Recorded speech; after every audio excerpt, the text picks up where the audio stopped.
السلام علیکم ورحمۃ اللہ وبرکاتہ۔ الحمد للہ وکفیٰ والصلاۃ والسلام علی سید الرسل وخاتم الانبیاء اما بعد فاعوذ باللہ السمیع العلیم من الشیطان الرجیم بسم اللہ الرحمن الرحیم۔ فصل فی بیان المحرمات قال لا يحل للرجل ان يتزوج بأمه ولا جداته من قبل الرجال والنساء لقوله تعالى حرمت عليكم أمهاتكم وبناتكم والجدات أمهات إذ الأم هو الأصل لغة أو ثبتت حرمتهن بالإجماع قال ولا ببنته لما تلون ولا ببنت ولده وإن سفلت للإجماع ولا بأخته ولا ببنات أخته ولا ببنات أخيه ولا بعمته ولا بخالته لأن حرمتهن منصوص عليها في هذه الآية وتدخل فيها العمات المتفرقات والخالات المتفرقات وبنات الإخوة المتفرقين لأن جهة الاسم عامة۔ جی معزز طلباء کرام و سامعین، اس فصل کے حوالے سے میں چند وہ رشتے آپ کو گنوا چکا ہوں، گزشتہ سبق میں وہ اسباب گنوا چکا ہوں کہ جن اسباب کی بنیاد پر نکاح کرنا جائز نہیں ہوتا۔ آگے عبارت شروع کرنے سے پہلے آپ حضرات یہ ذہن میں رکھیں کہ سورۃ النساء کی جو آیت نمبر 23 ہے، 23، سورۃ النساء آیت نمبر 23 نمبر جو آیت ہے، یہ آپ کو زبانی یاد ہونی چاہیے۔ جو حافظ ہیں الحمدللہ، جو حافظ نہیں ہیں ان کو چاہیے کہ وہ یاد کر لیں۔ جس طرح جن طلباء نے مجھ سے ہدایت جلد اول پڑھی ہے تو ہم نے زکوٰۃ کے باب میں آیت مبارکہ یاد کروائی تھی، انما الصدقات للفقراء والمساکین۔ تو ہمارے ایک عزیز طالب علم سہیل صاحب جو تھے، انہوں نے بھی توڑ پھوڑ کر برحال ہمیں یاد کر کے سنائی تھی، وہ سماعت فرما رہے ہوں گے یقیناً آج بھی۔ تو خیر بہرحال تو یہ آیت مبارکہ آپ سب نے یاد کرنے کی کوشش کرنی ہے اس سبق کے ساتھ ساتھ ہی، آئندہ اگلے سبق سے پہلے، تاکہ آپ کو یہ آیت مبارکہ یاد ہو، کیونکہ اس سے کئی سارے احکام متعلق ہیں اور اسی میں ہی محرمات کے جو احکام ہیں وہ انہی میں ہیں کہ کون کون سی محرمات ہیں، یعنی جن سے نکاح کرنا حرام ہے، وہ کون کون لوگ ہیں، وہ اسی آیت مبارکہ میں بیان ہوئے۔ جی قال لا يحل للرجل ان يتزوج بأمه ولا جداته من قبل الرجال والنساء۔ سب سے پہلے یہ کہ آدمی کے لیے حلال نہیں ہے کہ وہ اپنی ماں سے نکاح کرے۔ کیوں؟ قرآن مجید میں جب محرمات کا بیان ہے تو سب سے پہلے فرمایا حرمت علیکم امہاتکم، سب سے پہلے ماؤں کا تذکرہ کیا کہ وہ تم پر حرام قرار دے دی گئی ہیں۔ ولا جداتہ، اور نہ ہی نانیاں اور دادیاں، ان سے بھی آدمی کے لیے جائز نہیں ہے کہ وہ کیا کرے، نکاح کرے۔ من قبل الرجال والنساء، یہ کہہ دیا کہ ماں عورتوں مردوں کی طرف سے جدات جو ہوتی ہیں وہ کون ہوتی ہیں؟ دادیاں کہلاتی ہیں، اور یعنی دادیاں میں اس لیے کہہ رہا ہوں کہ دادی پھر پردادی وغیرہ وغیرہ اوپر تک چلے جائیں۔ اسی طریقے سے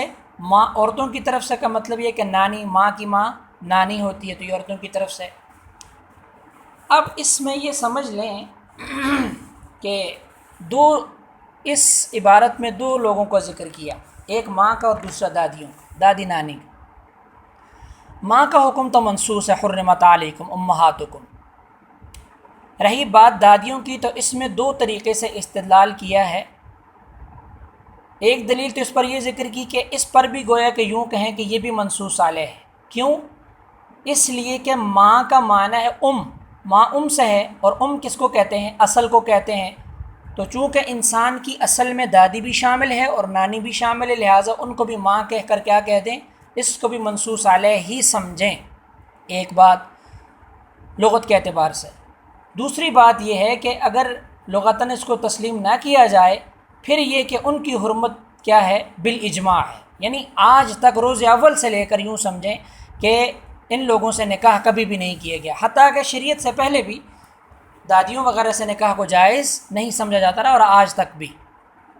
ٹھیک ہے جی، تو دو باتیں دادیوں کے حوالے سے، ایک تو یہ کہ ان کو بھی ماں پر قیاس کر کے لغتاً کیا کیا جائے، منصوص علیہ مانا جائے، اور دوسرا یہ کہ ان کی حرمت جو ثابت ہے وہ بالاجماع ہے، یعنی اس پر اجماع ہے۔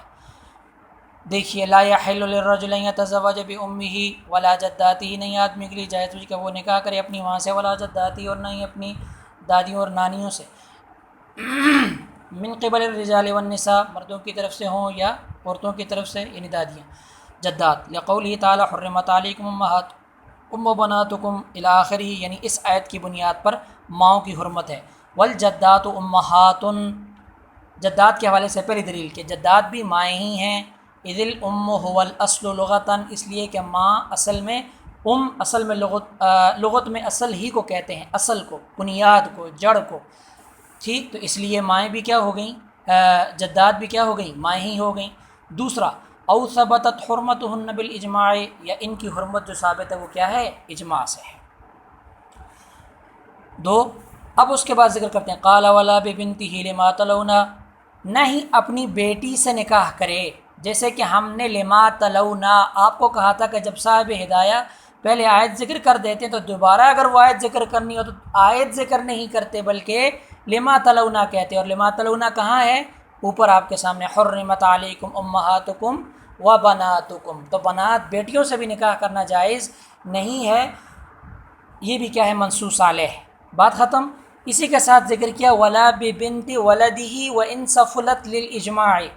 اور نہیں اپنے بیٹے کی بیٹی سے، یعنی اپنی اولاد کی بیٹی، اولاد کی بیٹی کیا ہو گئی، پوتی، ٹھیک ہے جی، تو پوتی سے بھی نکاح کرنا جائز نہیں ہے، چاہے پھر پوتی ہو، پر پوتی ہو، وَإِن سفلت، نیچے تک آپ چلے جائیں، للاجماع، اجماع، یہاں صرف اجماع کا ذکر کیا، ایک وجہ یہ ہے یہاں اگر لغتاً کہہ دیں کہ بھائی پوتی کو بھی بیٹی کہہ دیتے ہیں، لیکن صحیح بات یہ ہے کہ عام طور پر پوتی کو بیٹی نہیں کہا جاتا، اس لیے یہاں پر صاحب ہدایہ نے لغت کا تذکرہ ہی نہیں کیا، صرف اجماع ذکر کیا کہ بھائی اس پر اجماع ہے کہ پوتی سے نکاح نہیں کیا جاتا، وگرنہ آپ کہیں تو یہ بھی کہہ سکتے ہیں کہ اس کو بھی منصوص علیہ مانا جائے، یہ بھی کیا ہے، بیٹی کی مانند ہے جی۔ ولا باختہ، نہ ہی اپنی بہن سے نکاح کرے، ولا ببنات اختہ، نہ اپنی بہن کی بیٹیوں سے، بہن کی بیٹیاں کون ہوگی، بھانجیاں، ولا ببنات اخیہ، اور نہ ہی اپنے بھائی کی بیٹیوں سے، یعنی بتیجیوں سے، ٹھیک، بھانجیوں سے اور نہ ہی بتیجیوں سے، ولا بعمتہ، اور نہ ہی اپنی پھپھی سے نکاح کرے، ولا بخالتہ، اور نہ ہی اپنی خالہ سے نکاح کرے، لأن حرمتہن منصوص علیہا، ان سب کی حرمت، بیٹی، بہن، بھانجی، بھتیجی، پھوپھی اور خالہ، ان سب سے نکاح کرنا ناجائز ہے، ان سب کے سب پر کیا ہے، نص جو ہے وہ کیا ہے، وارد ہے، وہ کیا ہے، حرمت علیکم امہاتکم و بناتکم و اخواتکم، یہاں بہن کا تذکرہ، و عماتکم پھوپھی کا تذکرہ، و خالاتکم خالہ کا تذکرہ، و بنات الاخی بتیجیوں کا تذکرہ، و بنات الاخت اور بھانجیوں کا تذکرہ، یہ سب کے سب کیا ہیں، یہاں پر موجود ہیں، ٹھیک ہے جی، تو اس لیے سب کے سب منصوص ہے، لقولی تعالی لأن حرمتہن منصوص علیہ فی هذه الآیہ، اسی آیت میں کیا ہے، ان کی حرمت منصوص ہے۔ کہتے ہیں وَتَدْخُلُ فِيهَا الْعَمَّاتُ الْمُتَفَرِّقَاتُ وَالْخَالَاتُ الْمُتَفَرِّقَاتُ وَبَنَاتُ الْإِخْوَةِ الْمُتَفَرِّقِينَ، یہ تو کہا نا کہ پھوپھیاں داخل ہیں، خالائیں داخل ہیں، اور بتیجیاں جو ہے وہ داخل ہیں، لیکن متفرقات کہا تو مطلب یہ کہ چاہے وہ باپ کی طرف سے ہوں، چاہے یعنی ماں کے، یعنی یوں کہیں کہ ستیلی پھوپھیاں ہوں جن کو علاتی پھوپھی ہو یا اخیافی پھوپھی ہو تب بھی، علاتی خالہ ہو،